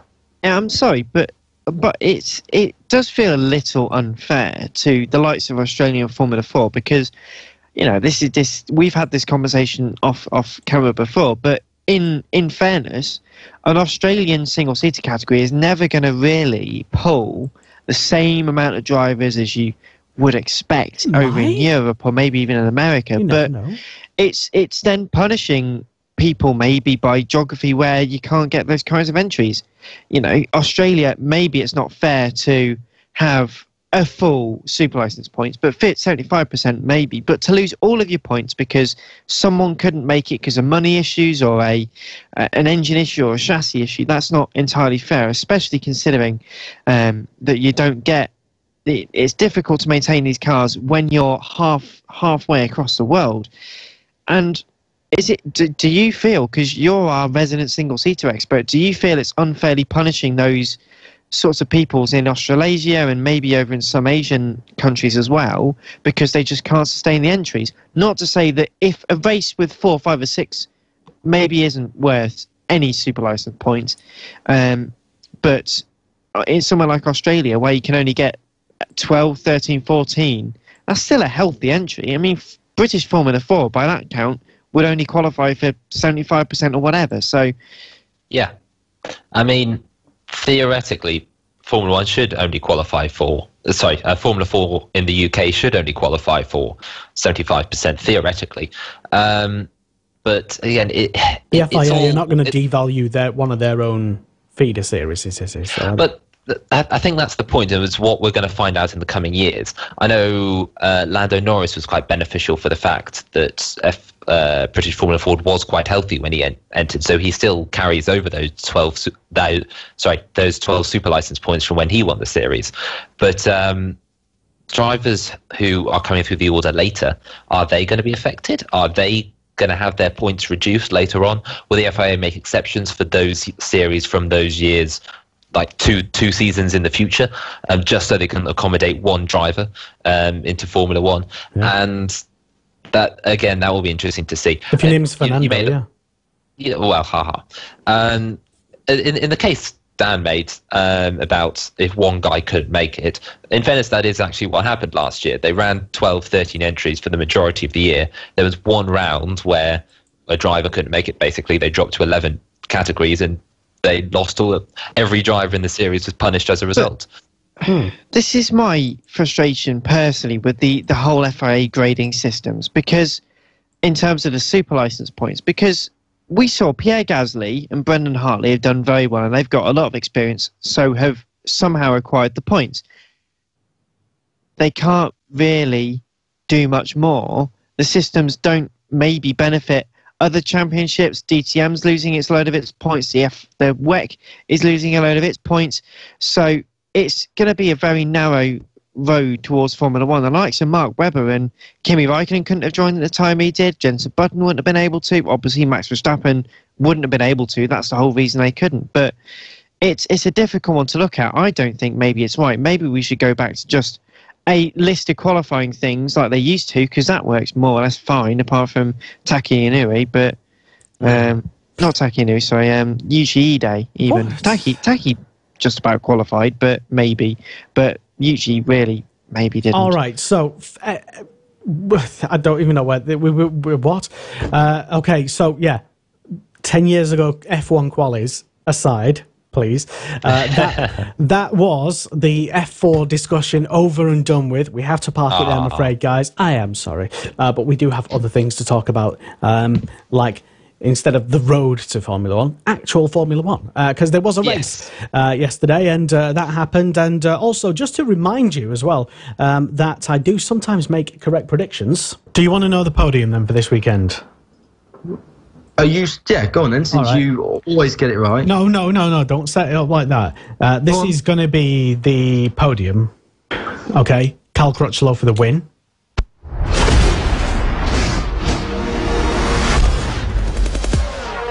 What a fantastic opening round we've had here at Brands Hatch for the BRCC Mazda MX-5 Super Series.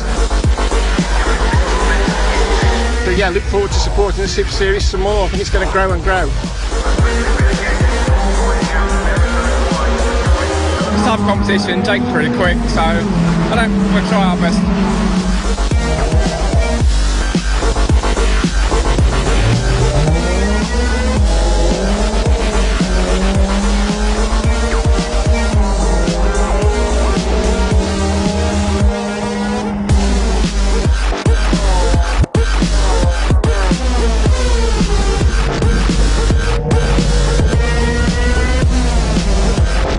Yes, coverage of the Mazda MX-5 Super Series happens on Motorsport TV on Thursday, the 19th of April.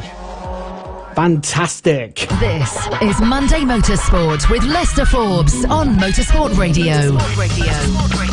And we are here talking about, everything that happened over the weekend, including, but not limited to, Formula One, because we're going to talk about that right next. My name is Lester. This is Monday Motorsport on Motorsport Radio. Thank you very much for tuning in. If you're tuning live to us, send us a little message. Say hello. Let us know that you're listening.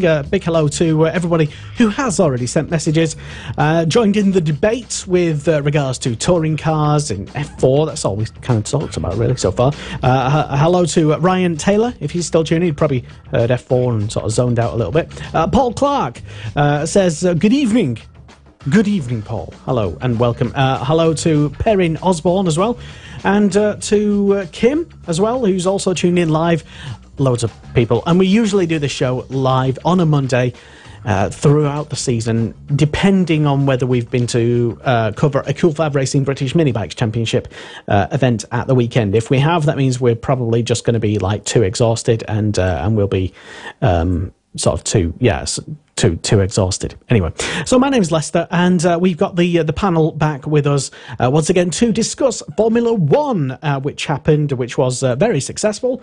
And it was the second round of the second race of the year. Yes. The second race, yes. The I know this Bahrain because Grand Prix. Yeah, the first round never really gets. It always gets overhyped, and it always underdelivers, I think. And well, I always think the Australian Grand Prix is usually a very good race. I enjoyed it. Well, nobody else does. Wow. Plus, I didn't actually see it because I was busy doing other motorsport stuff. We were at Cool Fab Racing, for example. We were. Yes. So, F1 talk, and can I just double check that we did all see? I didn't watch it, no. Okay. Connor? I did. You did. Fantastic. Makes my life a lot easier anyway. Well, it does. So, yeah, it was a fantastic... wasn't it a fantastic race? I don't know.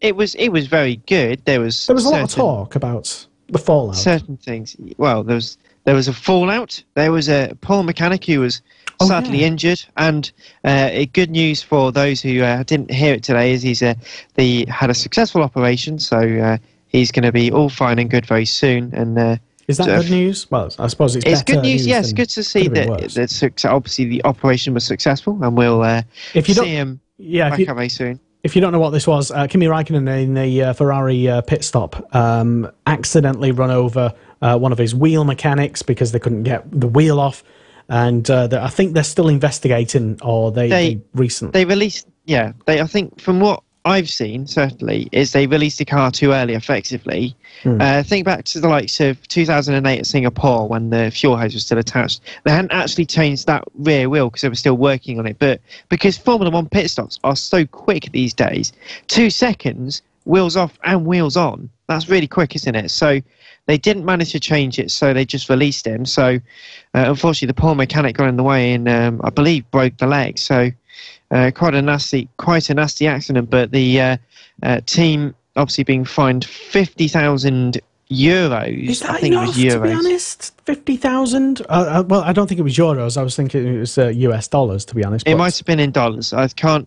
It was 50,000 of something. Yeah, but it was. Well, it seems to be an interesting crossroads here. It's a shame to see it happen, and in motorsport, accidents happen. It's dangerous. These guys know more than anyone else how dangerous it was. But luckily, they've been paid the full private medical bills as you would rightly expect in that kind of accident, and will be on the recovery and will be fine, hopefully, in just a few weeks and months. But some other news you might not have realised is that this weekend saw the first ever pit stop with 2 female mechanics changing wheels. I don't care about that. Why is that a story? Why is that even a thing? Well, it's one of those. It's like a lot of things in motorsport, isn't it? It's one of those trivial little things that you'll probably remember in a pub quiz one year. I didn't mean it to sound negative or mean. I just meant in the same way that a lot of people said. Can we clarify? Yes, Leicester was very surprised at the fact that that this was a fact. But yeah, I think it's good that we're seeing maybe more women doing pit stops, and I don't know. Do you think that's a good thing? Do you think that's not? Do you literally don't care? Let us know on Facebook and on Twitter what your thoughts are on this pressing issue today. Oh dear. If you do care passionately and want to see more women doing things that other people do, let us know. Alternatively, if you don't, let us know. We would like to ridicule you and mock you. And if you don't care either way, let us know. Because otherwise, how can we read out your comments? What I meant by that was that it's just not. I mean, it's just like saying, oh, and in other news, someone was hired to do a job. Well, yeah, and I fully agree with that sentiment, and I think there was a lot of comment on the first female to produce a pit stop. This is something that personally I don't subscribe. I'm not a big fan of celebrating everything for everything's sake. But I thought it was. Am I sat here dancing up and down, celebrating, saying how fantastic this is? I'm just saying that this was a fact and this happened. Okay. So sometimes these things are worth commenting over. Why is it significant though? I mean, if it was the first ever female, then that would be understandable. But yes, I mean, you literally just said 2 female mechanics did a pit stop. For the first time. Yeah, the first time. And because it's still a very rare occurrence in Formula 1 and in very, very, very top levels of Formula 1, where you see a lot of representation these days and a much larger mix of female and male mechanics, female and male members of staff at these racing teams, but you still don't really see them out on jacks. That's not me to say, oh, well, we should have a full 50-50 female and male split. That's not what I'm suggesting. I'm just saying it's good to see that these things are happening, because we take a lot of things for granted in motorsport, and admittedly female participation is higher than some people like to think in a lot of motorsport, both in club levels, in higher tiers and doing all sorts of stuff. But I think sometimes it's just worth commenting on the fact that these things happen. I'm not going to sit here and celebrate, well, we've got 3 and 4 and 5, but the fact that it's been 2. It's strange to think that it's only the first time ever that we've had 2 female people doing stuff at the pit stop in a Formula 1 race. I thought this would have happened a long time ago, but it hasn't. Okay. And sometimes that's just worth commenting on.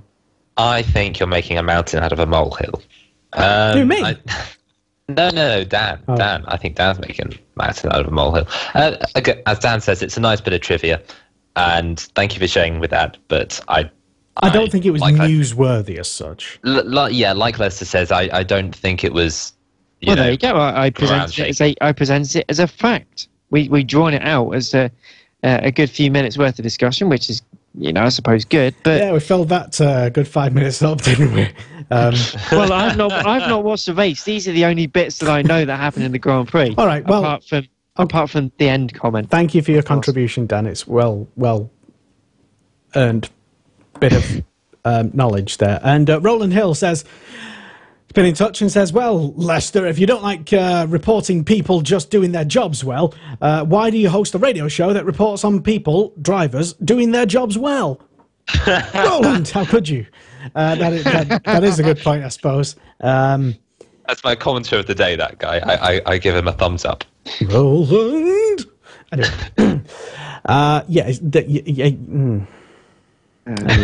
So, right.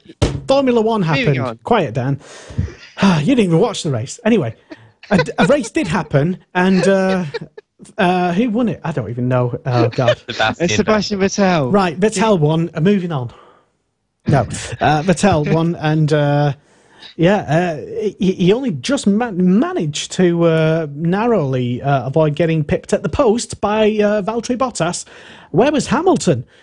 He sort of seemed he picked up a 5-place grid penalty for a engine, or was it gearbox change? It was a gearbox change, and he didn't manage to recover from that. He finished about 6.5 seconds behind in third place, but amazingly, Pierre Gasly finished 4th. Fantastic. And the McLarens had a really bad day. Indeed, Dan. Actually, a fantastic result for Gasly in 4th. His first points in Formula One, and to do it with a 4th place is utterly incredible. Obviously, he did benefit from the retirements of both Red Bulls and Kimi Raikkonen. Most unfortunately later in the race, but no, it was a great result for Kimi. It was a great result for Gasly. Sorry, it wasn't a good result for Kimi. Kimi did well as well. Yes, Kimi did very well in the first half of the race, let's say. But yeah, it was a great result for Gasly. He didn't just hang on. He got the result on merit. He held off Hülkenberg and Alonso, who were both on very good form. Coming into that race, Alonso obviously had the McLaren backing with a lot of Bahraini representatives that the McLaren team did want to impress, considering their joint owners were there. But Gasly has proven that the Honda engine can last a race distance without running into troubles, let's say.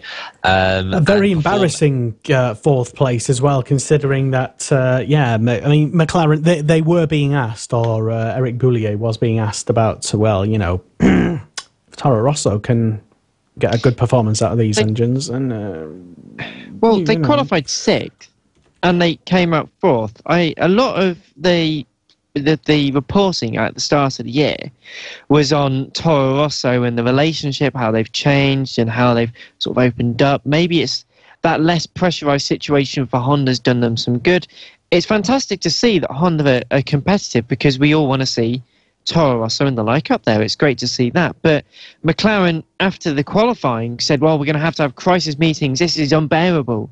But the chassis maybe is very good. Maybe it's not performing so well. It's difficult for them to quantify, I suppose, because after years in the doldrums, let's not forget, they didn't have a great 2013 or 2014 for that matter. So they've been in the wild. They've been in the wild for quite a while. McLaren have.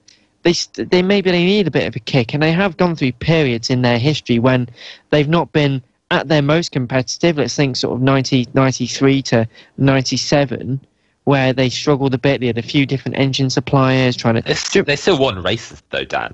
Well, do you remember that Peugeot in the back of the McLaren? They still won. Well, okay, they still got a podium. There was some periods where they Hold on a second. You don't remember the Peugeot in the back. How old are you? I'm old enough to own a DVD player, Lester. That's like me saying you don't remember. Dan Marr was only born in 1998. 97. Well, Good you pay I'm attention so to my sorry. birthday. Well, whatever. But you definitely don't remember a bloody Peugeot engine in the McLaren. I vaguely. You couldn't even remember the bloody results. So pipe down. You didn't even watch the race anyway. I did. Yeah, exactly. That shows you how much I remember from Twitter. So but they have had difficulties in their gestation. They have had difficulties. Every team has difficulties. Williams is going through a rough patch at the moment, and they were world champions for many a year. So people do need to discover new things. They do need to try new things. But I think bigging up their chassis, maybe it bolstered their egos, because last year when the Honda struggled, yes, it wasn't great, but Fernando Alonso calling it all sorts and a dog's dinner of an engine, and they're saying, oh, we got the best chassis, is a good way of deflecting and putting pressure on an engine supplier. I think we've seen this in the and he flounced out BTCC. mid-season to go and race in IndyCar, of course. Yeah, well, it was a great marketing ploy for him, and Fernando did really well. I wish he was back at Indy next year, certainly. Peter Daly's actually messaged us to say, but you've got to be in it to win it. Gasly was superb, others fell off, and Max. I think that really encapsulates the race. Pierre Gasly, stunning race. Others did fall off, and Max had a real weekend to forget, because apparently the Renault, surprisingly, found a load of power, but just at the wrong point. That was qualifying, let alone the race. Yes. I can't remember what the... Because if you... both of the Red Bulls retired within seconds of each other. Ricciardo had what incident? I don't actually recall remembering why he retired. Ricciardo didn't have an incident at all. In fact, there was... in the end, I don't think there was even any replay of him stopping. But he did just literally because at that same time, we were all watching Max and his puncture with Hamilton and stuff, weren't we? So yeah, exactly. Because Max was having his incident at the same time. Obviously, people were distracted, as it were. But no, Ricciardo literally appeared to stop on the side of the track. He did say the technical problems after the race. I can't remember precisely what those problems were. I'm sure Dan can enlighten us at some point. But yeah, both Red Bulls either crashed or stopped at the same time. Verstappen did limp around back to the pit lane with his punctured tyre and continued, but even he, when he came back out, had further problems, I think with the engine or something, that meant he retired on the lap he came out on his out lap from the pits. So it clearly wasn't the weekend to be for Red Bull, and if you say the Renault engine was good, then it's all very well saying that for qualifying. But like Hamilton, Max had a penalty going into it, and so it was never going to benefit anyway. Hamilton himself, actually, while I'm on that subject, had a terrible start to the race. Sorry for the voice there, but I don't like your tone, Connor. Had a terrible start to the race. I know he qualified down in 8th or whatever, but he was below the top 10 just before the end of the first lap. Even Verstappen was right on his tail, and he had to start the race from 15th. So it was proof that Hamilton wasn't just there blitzing the start. He did have to work his way up for the first couple of laps, and it wasn't until about lap 8, I think it was, that he did actually finally pass Gasly into what was a top 4 position at the time. So he clearly made up a lot of ground to do so. And if you compare the gap from Vettel to Hamilton from when he passed Gasly, Hamilton made up more time towards the end of the race. And considering he was on a suboptimal strategy, one where he effectively held up Vettel during the midpoint, then it's fair to say Hamilton did arguably perform a lot stronger than Vettel did. He caught up the time. He closed the gap in a car that shouldn't really have been going for the win. Bottas's car was set up for the win. It was set up to challenge Vettel, and we saw that towards the end of the race when Bottas was closing Vettel down at a substantial rate of knots for the last couple of laps until he eventually caught the back of him. And like all Formula One cars, the moment you get into the draft of another one, then you've lost all your momentum. Obviously, DRS does help in the modern era, but it's fair to say that Bottas just didn't have the speed or potentially the ability to get past Vettel. Would Hamilton... Well, that's the point. Would Hamilton, in the same situation, catching at that same speed in that same car, which obviously but he wasn't. just one thing I'd like to add. I can see the frustration from Connor going, oh, God. No, go on. But this represents a very important talking point at the moment, because we've heard that they had emergency meetings to combat the lack of overtaking at the Australian Grand Prix, and no one could agree. No one could agree what to do, and it's in kind of situations. Do you change anything? Do you want to change the racing from being the thoroughbred racing cars we've got now, or do you want to personally maybe simplify some of the aerodynamics by having a mandated 3 points on the front wing or whatever? It's a very difficult situation, but you can not agree one week and then agree another week and not agree. Is this going to be about the problem with Formula One, one of these? No, like most Bahrain Grand Prix, it always turns out to be very close, very difficult to overtake, but motor racing shouldn't be easy to... You shouldn't really make it easy to pass, surely. It was a challenge and it was a great race. They pushed each other as far as they could, but ultimately, if you can make the move, you go for the move. If you can't, you can't. Some of the things can be addressed, like the dirty air should really be addressed, and maybe we can do a little bit more with ground effects in order to make that slightly better. But is that going to be the end-all solution? Do you think, is it impossible to overtake in Formula One? It's not impossible, it's difficult, but when you get to the top of Formula One, I don't remember it being easy at any point. We just remember the bits were the best. But I think the race itself, it was a good race. They challenged for the race win, and I think when we move on to some more circuits, maybe Barcelona will be a different experience with the resurfaced track. They've got more experience running there, but is Formula One too difficult to overtake? Is it? Nah. Because there you go, the ultimate answer there by Lester Forbes. No, it's not. There you go. It's there's no problem. We had a good race, and Australia was always, like I said, it's always a bit. It's a difficult one to overtake because it's a street circuit, but it's like trying to overtake at Alton Park. It's I think Dan's point of it's hard to overtake at Bahrain is a bit of a backwards one. It's not difficult to overtake at Bahrain. There's enough long straights, there's enough sharp corners, you should be able to do it. It's arguably one of the easier ones to overtake on the calendar. By the way, problem with... Go on. Yeah, go on. Tell us the problem with various things, Connor. Go on. Oh, okay. The problem with Formula One is that there we go. The problem with modern Formula One is that it's focused a lot on the aerodynamic side of racing, and that's fine because it's the pinnacle of the technology we're developing at the minute. But ultimately, more aerodynamics hinders overtaking. Now, obviously, you could go one way and go, oh, let's just make it entirely aerodynamic based or ground effect based and developing technologies, in which case you are going to struggle with overtaking. But you could then also say the opposite end of the scale, which is the IndyCar solution, which is, well, who needs to develop a car anyway? Just have a standard car, standard aero package, standard something or other. And voila, we've got loads of overtaking and it's really exciting racing in IndyCar. And it is. But that's an entirely different product, though, surely. Philosophy aside, though, for one moment. Yeah, it is an entirely different product. F1 is what it is. Sorry to interrupt. It's just time is very short, and we've only spoken about like two things today so far. But I just wanted to get to a couple of comments. A couple of comments from Mr. Roland Hill, who's been diligently tuned in, mostly to spot our mistakes this evening. By the way, who was it who said Hamilton outperformed Vettel? I did. Roland Hill says, did somebody not see the final result?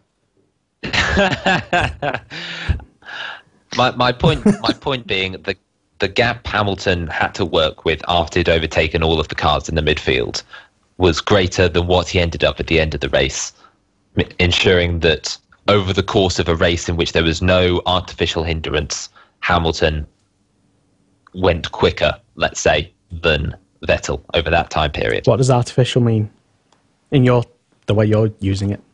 In the sense that Vettel didn't have to overtake anyone. He was just in the lead. Hamilton was interrupted by having to go through people. Obviously, there were back markers later in the race, but they all had to deal with the back markers. Hamilton had to artificially deal with 5 or 6 cars coming up from 9th on the grid. And there you go, Roland. That's how he came to that conclusion. Go on. Jordan Tinkler has messaged in saying, what should the FIA do to promote closer racing? Now, Connor made the point that IndyCar has some good aerodynamics, but it's done in such a way that it can promote close racing. And this is an unpopular opinion, just leave Formula One as it is, to be honest. It's been like that for a very long time. When changes are needed to be made, they will make them. Like the groove tyres to slow the cars down, make them slightly narrower. There's nothing on track. The only thing I'm really opposed to is refueling and these gimmicky tyres. When they work, but they don't work so often. Why can't we just go back to having two separate sets of compounds, like we do now, but just two compounds, a soft and a hard? You can choose whichever one you want to do one on. Just leave the tyres as a variable, because as much as it spices up the racing, for me, when I'm watching a car, all of a sudden it goes off the cliff. Well, it's not surely fair. If someone's going to do a good job, they're going to do a good job. If they can do a good job, there should be a good job. Cars like these, Formula One cars, I think are beautiful in terms of engineering and aerodynamic engineering, but... Should have got spec savers, mate. Moving on, the point I'm making is that just Formula One should be what it is, and Formula One is a product of what it is. It is, yes, full of money and very difficult to overtake, but if it was that easy to overtake, then we could have had so many different world champions over the years.